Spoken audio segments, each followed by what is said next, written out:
to see you, Dan. Good to see you. How you been? Whew. It's been quite a year. You know what? Quite a I year. want to talk to you, obviously, about Kash Patel, the questioning in front of the Senate. But I also want to talk about, you got, what, 2 weeks now to fund the government, if that, and not a real 2 weeks. Oh, no, because we're here in session until tomorrow. And then we're all out for next week for the Jewish High Holy Days. So there's not even 2 calendar weeks to shut down, but we are frankly here maybe 1 more or at most 2 more days. So first, I think we'll get called back into session. You do? Yeah. There's no way that we go all the way to the 30th without coming back to vote on a CR. And right now, the Republican leadership of the House and Senate have never sat down with the Democratic leadership of the House and Senate to just have a conversation. Mm-hmm. What are we trying to do here? What's the goal of our appropriations this year? What are our views on the way that Trump has been cutting existing appropriated programs? And what's their view on where we're going? Without that conversation, you can't resolve anything like that. Are they listening? Are they open to having a conversation with you, or is it their way or the highway? Leadership, their way or the highway. Appropriators, they've been having very good and constructive conversations. But just a few days ago, Speaker Johnson pulled the approps chair in the House, Tom Cole, and said, stop negotiating with them. We're just going ahead with a Republican-only CR. Not a great idea. So that means we're in for a showdown. Absolutely. That's not good for the American people. No. And the thing that most folks, look, a government shutdown, most people aren't really clear what that means. The longest shutdown in American history was 35 days, and it happened the last time Trump was president. Now, everybody who works here and most federal employees get paid back for the 35 days they missed. Contractors don't. Mm-hmm. And there are thousands of people who clean the buildings, who do the food service, who, do the landscaping. There's federal facilities all over our country. And those thousands and thousands of people, they never get paid. It's basically an unpaid 35 days off. And do you think that they realize that they're playing, quite literally with people's lives? Definitely their livelihoods, but their lives as well. So one of the things we are pushing in the Democratic caucus is you guys have done huge damage to healthcare for millions of Americans, both with how you're cutting funding for cancer research and how your so-called big, beautiful bill cuts support for the Affordable Care Act, health insurance, and cuts Medicaid. We want them to roll some of that back. And the Republicans I'm talking to will say privately, yeah, we realize we overdid it. And rural hospitals are going to close, and people in treatment, mental health or substance abuse treatment, are going to get thrown out. Wait times at emergency rooms are going to get worse. And we're saying, then do something. Mm-hmm. Do something. Yeah. And right now the answer is, okay. I watched you and others this week with Kash Patel, and I'm concerned about law enforcement in this country from watching that. Also, just having a modicum of respect for the institution, senators, Senate, and the senators, and our democracy and the government. What's happening? What is happening? People at home are going, I can't believe I'm watching this. The level, all right, the level of belligerence and disrespect, in particular to Senators Durbin and Schiff and Booker, was really striking. Just yelling at them and accusing them of all sorts of things. An oversight hearing is a chance for senators of both parties to ask tough questions. That's what oversight is. And the first time he got volcanically angry at Senator Durbin was around some recent firings where Durbin was asking about the political motivations behind these firings in the FBI. I asked about the hundreds and hundreds of agents who have been forced into early retirement, who've been riffed, or who took the fork in the road, and what the impact is. His comment was, we will never fill all of these positions. He just lowered the requirements to become an FBI agent, and I'm concerned that we've got a short-staffed FBI that is being refocused to really prioritize immigration and local petty crime and not the key cybersecurity and national security and counterintelligence work that has always defined the FBI's expertise. Do you think the Bureau is competent now to be able to protect the American people, our national interests, and to be able to solve the quite frankly, the crime that they need to solve? The men and women of the FBI, absolutely. The leadership, no. I think we have a leadership in the Bureau that is more focused on social media, on performing for an audience of one, President Trump, than they are making sure that they're improving their performance, their engagement, their training, their capabilities. So look, I don't think that's unique to the Bureau. If you look at this government, you have a whole series of cabinet officers whose principal qualification seems to be their loyalty, their aggressiveness, and their social media profile. So we have a Secretary of Defense, I think he's now the Secretary of War, who was a weekend host on Fox, and seems to me to have been chosen more for his hair and his jawline than his deep understanding and mastery of military planning, defense procurement, partnership with allies.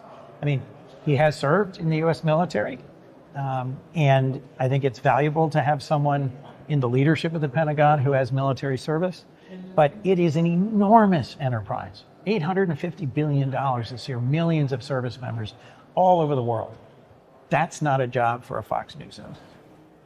So you don't think that the Secretary of Defense or Secretary of War, as you said, and the head of the FBI, and let's speaking of the Deputy Director of National Intelligence, the Secretary of Health and Human Services, not qualified? No. Their definition of DEI, not what DEI actually means, the diversity, equity, inclusion. Their definition, they're not qualified. They weren't given their jobs because what? Loyalty and relationships, and aggressiveness, and social media profile, not actual substantive relevant experience.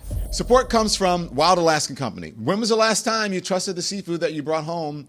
I do now because of Wild Alaskan Company. It is wild caught, it's never farmed, no antibiotics, there's no GMOs, just clean, delicious fish that is right off the boat. My personal favorite is the sockeye salmon. I tell you guys that all the time. It tastes like the ocean itself, fresh, rich, incredible, good ocean, the clean ocean, perfect for the grill or a quick weeknight dinner, okay? So you can, every order supports sustainable fishing communities. You can taste the difference in every single bite. You get $35 off your first box at wildalaskan.com/lemon. That's wildalaskan.com/lemon for $35 off of your first order. Taste the difference. Trust the source. Look, one of the first things President Trump did was to fire the chief of naval operations and fire the chairman of the Joint Chiefs, claiming they were DEI hires. I worked with both of them. They were impressive, skilled, capable career military officers. And it sends a heck of a message when one of the first things you do is to fire the heads of the JAGs, the offices that are responsible for enforcing the Uniform Code of Military Justice, and most of the inspectors general, and a series of senior leaders, both in the military and in other departments, simply saying these are DEI hires. How do you, because Kash Patel reeled off a bunch of information about, crime that has been solved and, what they've done here and what they've done there. But did he show you any proof to that? Do you believe that do you have transparency or an evidence that what he says are the successes of the FBI are actually real? I didn't get data or reports from him, but I will say this. I am confident that the vast majority of agents in the FBI continue to show up, work hard, solve crimes, and deliver good results for the American people almost literally every day. Then I worry about what happens to us. You said that you believe that the men and women of the FBI, that they are competent, the folks who are actually working, but you don't believe that the head of the FBI, the deputy, the director and the deputy director of the FBI, you don't believe that they're competent? What starts happening in an organization where you get promoted, demoted, fired based on loyalty, not performance, is that is gradually corrosive. That has profound consequences. But both our military and federal law enforcement have for a long time been competent meritocracies with really high career skills. Yeah. But exactly what Trump is doing now, the sharp politicization of who gets retained and who gets fired, is going to gradually wear away at that. Is there any real life evidence into what you're saying that, evidence that gives you proof of what you're saying that they're not competent? Is it the investigation that's happened recently? Well, so a couple things. On the Bureau in particular, law enforcement leaders are trained and experienced to not disclose details of an investigation that might either compromise the investigation or prejudice the jury. That's why over and over you hear almost nothing until they're ready to indict or they're ready to convict.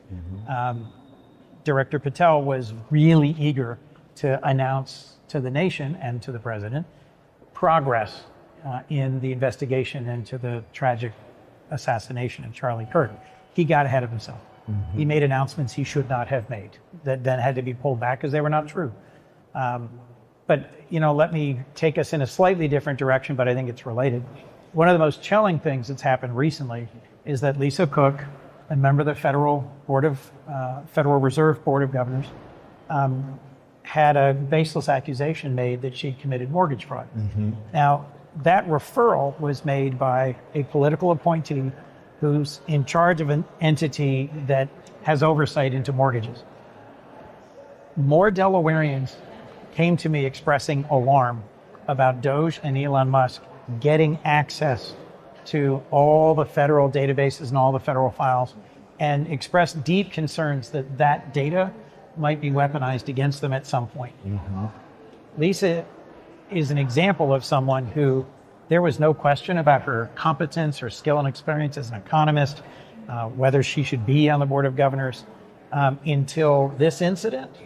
And, she has stayed sort of calm and level and continued to do her job. And documents have now come out showing that that was completely groundless. But it is a chilling example of the willingness of the administration to go after individuals for political ends, to try and change the majority on the Fed governor and to try and drive down the interest rate. I'm afraid we are going to see more and more of this. Yeah. Where highly politicized investigations based on an obscure piece of federal paperwork will be used to try and knock people out of positions that they want to move them on from. And if there's evidence that, any government evidence, any, Bureau of Labor statistics, stats, or anything like that, that doesn't match what they want it to match or say, then they just get rid of either the person in charge of it or the information itself. They scrub it. That should be chilling to all Americans. One of the things Trump did that weakens our economic stability and security, when he didn't like the Bureau of Labor Statistics monthly numbers about job creation, he simply fired the head of the BLS. That's like saying, I don't like that the scale says I'm 10 pounds overweight. Instead of trying to lose some weight, breaking the scale. And that got noticed in markets around the world because authoritarian regimes put out numbers to meet their political goals and play with the numbers, and they're not reliable, they're not trustworthy. He's messing with the independence of the Fed and the reliability of our economic numbers because he's failing to meet his promise to lower people's prices. Folks' prices are going up. The price of housing, the price of groceries, the price of medication, and it's all getting worse because of his absolutely chaotic tariff war with dozens of our allies and partners around the world. This is his attempt at continuing to sort of break the guardrails in order to try and force those prices. But you wouldn't know that if you listened not to just conservative media. Now, you may not be aware of that. Because what was that? So one of the things I worry about the most, particularly after Charlie Kirk's murder, is how social media is not just dividing us, but driving us into these separate reality bubbles.